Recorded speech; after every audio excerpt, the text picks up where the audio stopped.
নমস্কার, শুরু করছি আজকের রেসিপি। আজকের রেসিপিতে রয়েছে আমাদের বাঙালিদের খুবই প্রিয় গোলা রুটির রেসিপি। একদম হেলদি একটা ব্রেকফাস্ট এবং খুবই চটজলদি 5 মিনিটে রেডি হয়ে যায়।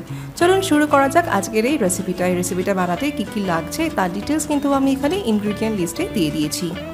প্রথমেই একটা মিক্সিং বোলের মধ্যে আমি নিয়ে নিয়েছি ময়দা। আমি এখানে 1 কাপ পরিমাণে ময়দা নিয়েছি, অর্থাৎ 250 গ্রাম ময়দা। ময়দার সাথে আমি দিয়ে দিয়েছি পরিমাণ মতো নুন, দিয়ে দিচ্ছি আমি 1.5 টিস্পুন মতো একটু গোলমরিচের গুঁড়ো। এরপরই এর মধ্যে যাচ্ছে ডিম। আমি এখানে 2খানা ডিম নিয়ে নিয়েছি। সকালের ব্রেকফাস্টের জন্য কিন্তু ডিম কিন্তু খুবই হেলদি একটা অপশন। ডিমগুলোকে আমি জাস্ট এভাবে ভেঙে নিয়ে দিয়ে দিলাম। এবার আমি এর মধ্যে দিয়ে দেবো সমস্ত সবজি। যেহেতু এটা খুবই হেলদি একটা ব্রেকফাস্ট, তাই আমি এর মধ্যে ভরে ভরে সবজি দিয়েছি। প্রথমে আমি দিয়ে দিয়েছি একটা গাজরটাকে আমি ভালো মতো গ্রেট করে নিয়ে দিয়ে দিয়েছি। এরপর এর মধ্যে রয়েছে একটা মিডিয়াম সাইজের পেঁয়াজটাকে একদম মিহি করে কুচিয়ে নিয়েছি। এরপর এর মধ্যে রয়েছে ক্যাপসিকামটাকে একদম ফাইন মিহি করে কুচিয়েছি। টমেটো দিয়েছি, টমেটোটাকেও একদম ফাইন মিহি করে কুচিয়েছি। আর দিয়েছি আমি 1 মুঠো মতো একটু ধনেপাতাও একদম ফাইন মিহি করে কুচিয়ে সমস্ত সবজি আমি এই গোলার মধ্যে দিয়ে দিলাম। আর এর মধ্যে দিয়ে দিচ্ছি অল্প করে একটু চিলি ফ্লেক্স। আমি এখানে 1 টিস্পুনের মতো একটু চিলি ফ্লেক্স দিয়ে দিলাম। এবার আমি এর মধ্যে দিয়ে দিচ্ছি 1 কাপ পরিমাণের দুধ। ঠিক যতটা পরিমাণ আমি কাপ মেপে আমি ময়দা দিয়েছিলাম, ঠিক ততটা পরিমাণই আমি এর মধ্যে দুধ দিয়ে দেবো। এবার দুধটা দিয়ে খুব ভালো করে এর সাথে মিশিয়ে নেব। আমার ব্যাটারটা যেহেতু একটু ঘন লাগছে, তাই আমি এর মধ্যে একটু 1/2 কাপ পরিমাণে একটু জল দিচ্ছি। এটা কিন্তু খুবই হেলদি একটা ব্রেকফাস্ট অপশন। যেসব বাচ্চারা একদমই সবজি বা দুধ খেতে পছন্দ করে না, তাদেরকে এইভাবে একসাথে সমস্ত সবজি, ডিম, দুধ দিয়ে এইভাবে একটা এরকম প্যানকেক বানিয়ে দিন। তারাও কিন্তু খুবই মুখরোচক এই ব্রেকফাস্টটা কিন্তু খুব মজা করে খাবে।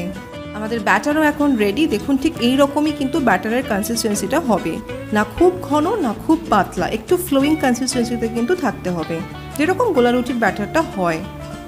এবার আমি এক এক করে গোলা রুটিগুলো বানিয়ে নেবো। তার জন্য আমি গ্যাসের ওপর ফ্রাইং প্যান গরম করতে বসিয়ে দিয়েছি। ফ্রাইং প্যান ভালো মতো গরম হলে এবার আমি এর মধ্যে দিয়ে দিয়েছি অল্প খানিকটা একটু সাদা তেলটাকে দিয়ে ভালো করে আমি ফ্রাইং প্যানের মধ্যে বুলিয়ে নিয়েছি। এবার আমি এর মধ্যে দিয়ে দিচ্ছি ব্যাটারটাকে দিয়ে আমি 2-3 হাতা ব্যাটারটা পরিমাণ মতো দিয়ে ভালো করে আমি স্প্রেড করে নিয়েছি। ওপর থেকে আমি একটুখানি চিলি ফ্লেক্স ছড়িয়ে দিলাম, এটা যদিও অপশনাল। এবার একটা সাইড হয়ে গেলে উল্টিয়ে অপর সাইডটাকেও সেমভাবে আমি বানিয়ে নিয়েছি। গোলা রুটি হতে তো বেশি সময় লাগে না, জাস্ট 2 মিনিট সময় লাগে। একটা সাইড এখন হয়ে গেছে, আমি এটাকে তুলে নিলাম ফ্রাইং প্যান থেকে। সেমভাবেই আমি আরও একটা গোলা রুটি বানিয়ে নিয়ে দেখাচ্ছি। অল্প করে একটু তেল ব্রাশ করে নিয়ে পুরো ব্যাটারটাকে আমি দিয়ে দিচ্ছি। ইভেনলি আমি ব্যাটারটাকে স্প্রেড করে দিচ্ছি। একটা সাইড যেই হয়ে যাচ্ছে উল্টিয়ে অপর সাইডটাকেও আমি সেমভাবে বানিয়ে নিচ্ছি। গোলা রুটিগুলো কিন্তু এখন একদমই রেডি হয়ে গেছে। এটাকে এবার জাস্ট গরম গরম পরিবেশন করুন টমেটো সস দিয়ে। খুবই ভালো খেতে হয়, বাচ্চা থেকে বড় বাড়ির সকলেরই ভালো লাগবে। আশা রাখবো আজকের এই রেসিপিটা আপনার এবং আপনার পরিবারের সকলেরই ভালো লাগবে। যদি আজকের এই হেলদি রেসিপিটা আপনাদেরও ভালো লাগে, তাহলে অবশ্যই করে ট্রাই করুন। আজকের এই ভিডিওটা ভালো লাগলে কিন্তু প্লিজ এই ভিডিওতে লাইক আর শেয়ার করতে ভুলবেন না। জানাবেন কেমন লাগলো। Thanks for watching. বাই।